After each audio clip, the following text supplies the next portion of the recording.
So you're well dressed, elegant. Am I? Oh, good. So what role plays fashion in your personal life? In my personal life, well, I mean, I prefer to look neat rather than scruffy. I find it less, it's one less thing to think about. So I like the way that Hitchcock always wore, Alfred Hitchcock always wore the same suit and shirt every day, and then, but a different one, repeat. I like that philosophy. In a way, being neat is easier than being scruffy, you know. Sure. But people who know me know that I am often scruffy.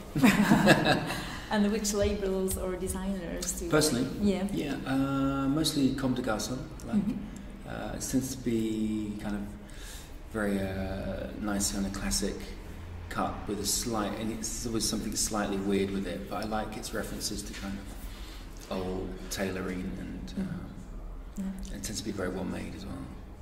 Sure. So yeah. Do you need a lot of time in the morning to choose your outfits? No, hence the Hitchcock point. I mean, I try not to. I try to. If I find a suit I like, I get 4 or 5. So it's just repeat. You know, and the same these shirts. I have loads of these. You know. Perfect. Do you use any anti-aging products? Do I? No, I don't actually. No, do I? I don't think so. No, I use a moisturiser. I can't even think which one it is. I steal my girlfriend's one. Okay. But yeah, that's just when I shave because it hurts. All right. Is there one picture in this room now that you like especially? I like the very large one over there, which is called Labyrinth. It's number 4. It's new, and I've never seen it printed. It's the first time it's been printed to the scale. I mean, it only exists at the scale, so it's the first time it's been printed. But when I made it, I wanted it to be almost life-size, you know. Yeah. Actually, I tried it life-size with a girl a bit bigger, but it was very weird. So this size is perfect. I'm really happy with it, and I love the combination of colour. It's actually a set. We built that in the studio. It's quite a remarkable bit of work because it looks like some sort of trashy corridor in a New York hotel. But the whole thing was built in London to look like that, you know. Okay. Yeah. That seems quite typically for you. Yeah. I mean, you are very precise with all the details always, and you say about yourself that you're a control freak. Yeah. Do you always keep going until you reach perfection? Yeah, I do actually. Yeah. And I think part of that is because I shoot on film rather than digital, and I've been doing that, you know, since for my whole career, so 20 years. And when you shoot on film, what you realise is that, you know, because you don't have a guarantee that you have the picture, you keep working, and you don't stop until not only do you have the picture, but you have the picture 4 or 5 times, you know. Yes. So, for example, again, something like this picture with the girl walking. That moment where her legs are straight, not quite touching the floor, you know, it's kind of, you go, and again, and again, and again, and you keep watching, and you try and get your eye to see not just the feet, but the girl's face, the ribbons behind her, everything moving, and you know, there's a kind of, in photography, you know, you can be a perfectionist because it's such a mechanical art form. You know, there's these wonderful, mostly German machines that are very, you know, precisely built, and the lenses are, you know, incredibly sharp. And so, if you want to follow a kind of a methodology of precision, you can, but also with a camera, because it's such an amazing recording device, you can kind of, you know, get pictures doing this, right? And you get accidental pictures. So actually photography has the possibility to be very accidental and very precise. And I like it, you know, even imagining the picture, it's not until I see the picture when it comes back from the lab process, because I have a Polaroid, but the Polaroid is no guarantee. Yeah. So this sort of added element of not knowing that is the mystery of the picture, and I think it's what drives my photography. You know, I mean, any of these pictures, again, there's one up here behind you, the girl with the mouth open. Yeah. I think, you know, I was very definite. I wanted to do this picture with, it was a diptych, 2 shots of the same girl, mouth closed, mouth open. It's a kind of cheap joke, as it were, for a kind of porno casting. And, but I wanted to do it, but, you know, she did it hundreds of times, you know. Yeah, and it takes hours. You know, and it's by doing it again and again and again, actually you kind of, it also brings another element to my work which I like, which is a kind of, because the action is repeated, it's kind of done in an almost sort of Japanese way, meaning it has no emotion. Okay. You know, it's like that girl is walking down the corridor with no emotion. Yeah. And because I think emotion in photography is a bit distracting from the picture. So, you know, it's like it brings you straight away to the moment, to the instant. So the woman is crying, the woman is having an orgasm, the woman is laughing. You know, these are human things, but they're transitory, they're moments, you know. And I don't like that in photography, because I like my pictures to really seem like they are going to be there forever, you know. A bit like the Mona Lisa, for example. Yeah. So, you know, like, she's a really good example, because you don't think that she's ever not there. She's always there, right? She doesn't like, she wasn't like there and then she did something else. It's like she's forever like that, you know, like radiant, you know. And in the same way for me, I want this woman to always be walking in this corridor like that, like frozen. But if she was like expressing some emotion too, I think you'd find that she was, it gets too banal, too real. Yeah. You know? It's what makes your picture narrative. Yeah, I mean, if you look at... It seems there's a history behind. Yeah. Do you always make like a story behind the picture? I have to have something to do, yeah. I mean, when I started photography, I used to work in a white studio with no ideas. And, you know, we'd play the music quite loud and have a good time. And consequently, the pictures were quite flat. You know, they didn't interest me after. You know, but I had a good time doing them. So actually, I had quite a nice. That was my kind of university in a way, study, because it's been like a normal fashion photographer doing lots of shoots every day, white background, girls jumping. You know, looking at the camera, smiling, covers and magazines, this kind of thing. You know, all the kind of typical fashion photography work, you know. But then I found I didn't really like the pictures myself, so, and then I sort of asked myself, well, so what kind of picture would you like? And then I started to reply with some ideas that would be maybe something that David Lynch would be interested in. You know, for example, meaning that it would be strange, dark, also sexy. But mostly the biggest thing was the idea of mystery. Okay. That the picture should be more mysterious, you know. Of course, because a camera is basically revealing everything. There's no mystery in most fashion pictures, you know. It's the opposite. You can have some dark lighting maybe, but on the whole, you understand. You open the page, you understand everything. And I think I also, as a consumer of magazines, I felt that meant that you turn the page really quickly. And then I realised that if you could put some kind of question in the picture, like why is she walking down this corridor, or with her mouth open, or on the kitchen floor with all the stuff on the floor, why? Then you maybe stop, you know, you stay with the picture. So that was the first reason for working in that way. But then this other thing started to happen, which was that people liked the pictures, and then I realised the pictures could also be considered as art, you know, because when you make a picture that people want to then kind of like try to understand, you know, they get something else out of it. You know, that's the job of art in a way. I think it's to ask questions of us, and you know, the answer can change day by day. You know, so and of course, I'm not the first fashion photographer to be interested in making images that are you know, work in that way. You know, someone like Helmut Newton, of course. Guye, both great photographers who sort of producing mysterious, you know, enigmatic images, you know, surrealist almost, you know. So mystery is one part, humor is also part of your pictures. I think that's a British thing, the humour. Yeah. You know, it's like, it's also because I'm often dealing with kind of slightly sexual themes. So I always find that's better with humour. I thought it was a bit serious, you know. Yep. And a bit cheesy. And your images have something artificial. You play with fakery. What do you like about it? Well, I think the whole world is quite artificial. You know, my experience of it, living in London. You know, obviously, the consumer society that was kind of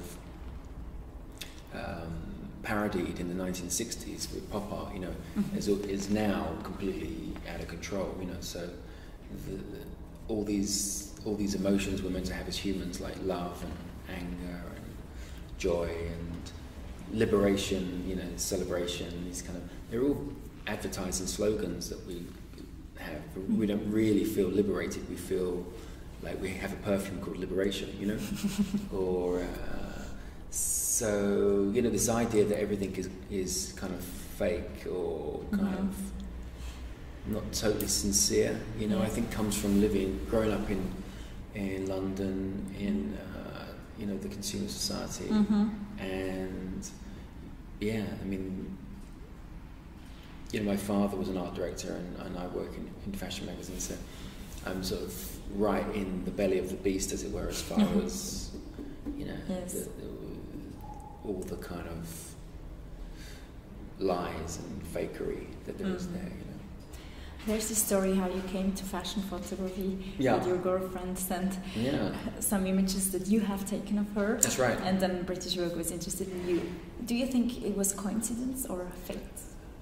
I think it was definitely a very lucky moment, and I don't see it happening again, unfortunately, anytime soon, if you're only a poor kid. But I always tell people who are interested to be photographers, I say the best thing is to photograph your girlfriend every day, you know.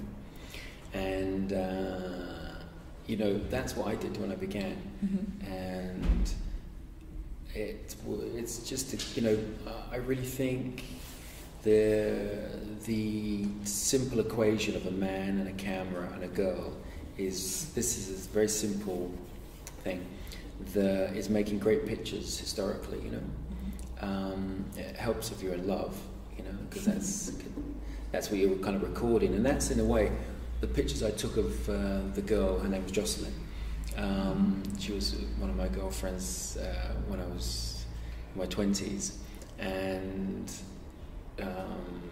you know, we were in love, and it was this love that came through the picture, right? So they weren't particularly interesting pictures, it's just she looked great, and because she was in love, you know. She didn't have there was no hair and makeup, there's no stylist, it was literally just there. So, you know, again, as I say, I think that is really good practice for anyone who wants to be a photographer, because they get used to judging when somebody is more beautiful, not just like, oh, you turn your face, it's like you kind of seducing through the lens, and also the other person, the girl, is playing through the lens. And, you know, it's a good way, you know, to kind of, and when you're in the real, you know, when you're really a photographer, when you're really working with models you don't know, you're not in love with, you know, you can bring those memories to the work, and you have this ability to trick your mind that you are in love with them, and you want them to be beautiful, and you know, whether they are doing this or that, you know, whatever they're doing. I mean, if she didn't look beautiful, was picture be pointless. You know, it has to be beautiful and weird. It can't just be weird. You know? So the lighting and, you know, the body and everything has to be beautiful in this picture. Otherwise, it's a waste of time. You know. Sure. Speaking about love and models, your ex-girlfriend, your ex-wife Kristen, is a model. Your sister, you have sisters. Yeah, there's a lot of them around. Would you ever fall in love with a woman that is not a model? Definitely. I'm in love with a model. I'm in love with a woman who's not a model. That was right a Freudian slip. I'm in love with a model. No, I'm in love with a girl who's not a model, actually.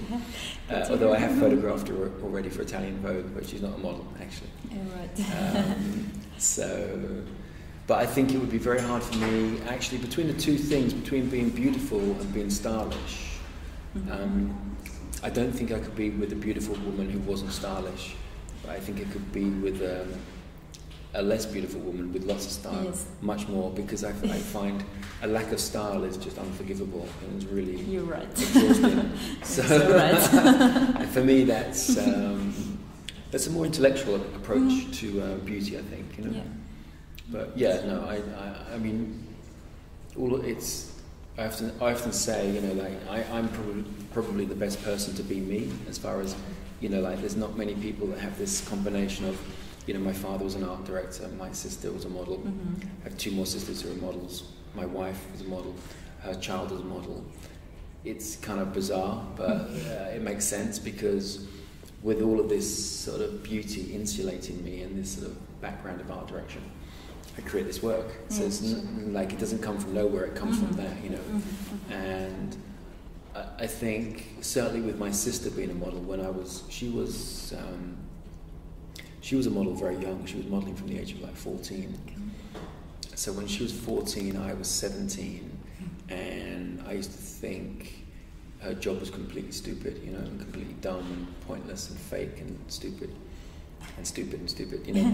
So when I got to be a photographer myself, I kept some of that feeling as well, that, you know, all of this artificial pretending that you're kind of rich, you know. So you take a beautiful girl who's not rich and you dress her and she now looks rich, and she's in the right setting with a martini, and she's getting married maybe, or she's in love, you know, all of this artificial stuff, you know. I always thought, this is bullshit, you know. So in my pictures, it is always an element of this element of this is stupid, you know. That's where the humour comes from in a way. So, like my sister was modelling in the 80s, so means that modelling was really serious modelling. Like they were really seriously modelling, pretending to be rich, pretending to be successful, pretending to be powerful. All of these things, right? Whereas my generation, particularly what I'm interested in, is more postmodern. And it's more confrontational with that idea, and sort of, you know. So my women have it all, but they don't want it all. You see, they have everything, but they don't know what to do with it. So it's they're not successful in that way. They're kind of failures. They kind of, you know. But that's why the work is humorous too, because it's kind of like, you know, it's you have it all, you lost it all. Yeah, it's kind of very philosophical in a way. Nothing is, you know. This dress and this yacht is not making you. It's just again, everything is in vain, really. You know. If you look at your life, is there something you would do differently, and if so, why or what? Well, I always wanted to make a movie, and it's curious, you know, that you know, from about the age of 20, I was really convinced I would make a movie, and now I'm 49. So that's nearly 30 years of thinking about it.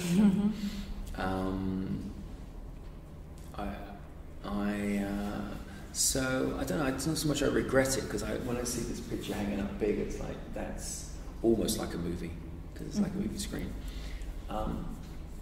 Sometimes it bugs me when I see a great movie. It's like I wish I'd done that. But mostly when I see these rubbish movies, I'm like, I'm glad I didn't do that, you know, because it would be 2 years of my life wasted to make this crap 2-hour film, you know. But there is still time. There's still time. 50 is a good age to be a film director, I think. Yeah. Okay. It could be. What do you like generally about our times? Modern times? Our times. The world now. The world now, yeah. Well, I'm not pessimistic. I'm optimistic. I mean, I like the world. I obviously the work is quite often sarcastic about, you know, the aspirations of the world, like the consumer aspect of it, or pornography. You know, it's a rather bizarre, retarded problem in the problem thing. You know, it's not even a problem; it just exists. But you know, make comments on it with my picture and these pictures in there. But what do I like? I'm not sure it's anything that different than if I lived maybe 100 years ago or 200 years ago. I mean, I like my camera, I like photography, I like going in the park. You know, there's that great film Blow Up about the photographer, by Michelangelo Antonioni. And I responded to that film when I first saw it, not because I wanted to be the photographer in the studio with the girls taking their clothes off and rolling around on the floor and being like this kind of guy, you know. I responded to it because I liked the photographer in the park, and that was very, you know, again, the photographs of this girlfriend were in the park. Okay. So I think the photographer is rather like any kind of artist, is quite a lonely character, like Albrecht Dürer or you know, just someone like, you know, Robert Capa, a war photographer. You know, even though we work in an industry of collaboration with lots of people and studios, the real work for me is thinking, you know, and it's by thinking that come up with pictures, you know. So whether I was a painter in sort of the Northern Renaissance or a photographer during the Second World War, you know, I think it's those, you know, those kind of just being quiet is my favourite thing, you know. And, yeah, there's some interesting. I mean, culturally, it's a nice time. I mean, I like music now, but then I liked music when I was a kid, and I think, you know, the music I had in the 70s, the punk rock, and all the album covers were amazing, very inspiring. We lost a lot of that. Cinema, you know, I think some movies I haven't. I mean, most of the films I like were from the 60s, like a lot of Fellini, you know, that kind of autobiographical film is hard to make now. I don't see so many people making that kind of film. And you know, I thought 12. It was interesting that 12 Years a Slave won the Academy, but I didn't think it was his best film. No, for sure not. I like his film called Hunger much better. And I didn't even think it was really like a film by an artist. I felt like just a film by a director. Quite normal, So there's that. You know, literature, probably. I mean, I'm reading George Orwell right now, so it's 1948. So I mean, I don't feel massively connected to my times. I mean, I'm wearing these clothes that could be made any time in the last 40 years, you know. They're quite classic. These glasses too. These are the 80s, these glasses. My hair's kind of like from God knows when, probably the 40s or 50s, I think. Who's your hero? Hero definitely would be, I mean, it changes, it goes around, but I mean, maybe if I had to choose one overall, it would be Fellini, I think. Yeah, I think it probably would. You know, the other contenders, apart from Batman, of course, would be like Hitchcock and David Lynch and artists. I like Lucas Cranach a lot. He's someone I really like the work. And Dürer, I mentioned earlier. Yes. My mind's too sort of skitty and busy to have one hero mostly. So, yeah. Which object do you own for the longest period? Actually, it was interesting. It was very nice when I went to Amsterdam at the weekend. Leica gave me a camera that was handmade and had my name engraved in it as a present. And it was really nice because I realised that when I first met Kristen, I was in Vienna with her, and I bought a second-hand Leica, an M6, when I was there. I think it was like €300 or whatever the equivalent was then.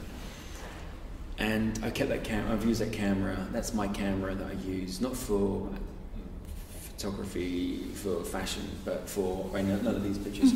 But this is the camera I use when I say to people, photograph your girlfriend. Okay. So on this camera, I photographed Kristen, all my children growing up, the new girlfriend. You know, this camera's seen a lot. It continues. Yeah, it continues.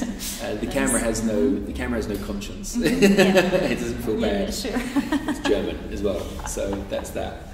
But so probably the camera, the M6, I think. Yeah, I think if I lost that, I would be really sad actually.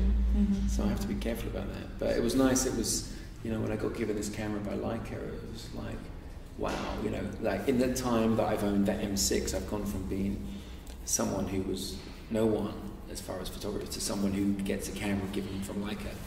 It's like, you know, I used to go to the Leica shop and look in the windows and think about these different f-stops. And you know, the different lenses. Mm-hmm. Yeah. Same time as being you know, like as a professional fashion photographer, I was also like an amateur photographer at the same time as I was. While I was quite happy going in white background and shoot with loud music and all of this stuff, I also loved just, you know, taking photographs. Again, very much like the photographer in the park. So this has been me, my M6, walking in a park. Basic thinking, and yeah. I think, you know, again, you know, there's not just the idea of photographing your girlfriend, it's the idea of being a photographer, you know, photographing things. Of course, now it's a problem because we have these iPhones. So I realise, whereas before I would have probably, things I see with my iPhone, I go, oh, that's fun, I'll put that on Instagram, you know. It means I don't do them on my camera anymore, on my Leica. A lot less, you know. It's a shame, interesting, really. Even for a professional. Yeah. I will need to do it. I mean, there's nothing more. It's so lovely to get, especially with the Leica, because there is no Polaroid, of course. So you do your picture, and then you might get it back 3 weeks later because you forget about it, you know. And then so it might be a beautiful picture of, you know, here in Zurich. Cool. You never know what you get until you get it back, you know. That was a surprising moment. It's always a surprise because how film reinterprets it, you know. That's true. Yeah. You say it was a trauma when your father left your mother and you were at the age of 10. Now, or more or less. And now you have 2 kids, one 11, one 8. Yeah, I feel very responsible for it. Yeah, you're divorced now. Do you relive this trauma? Yeah, funny that, isn't it? We do relive our parents' mistakes. But I think marriage is a very, very difficult institution to continue with, you know. Obviously the facts speak for themselves that most marriages don't survive past 10 years. So we did like 16 or so.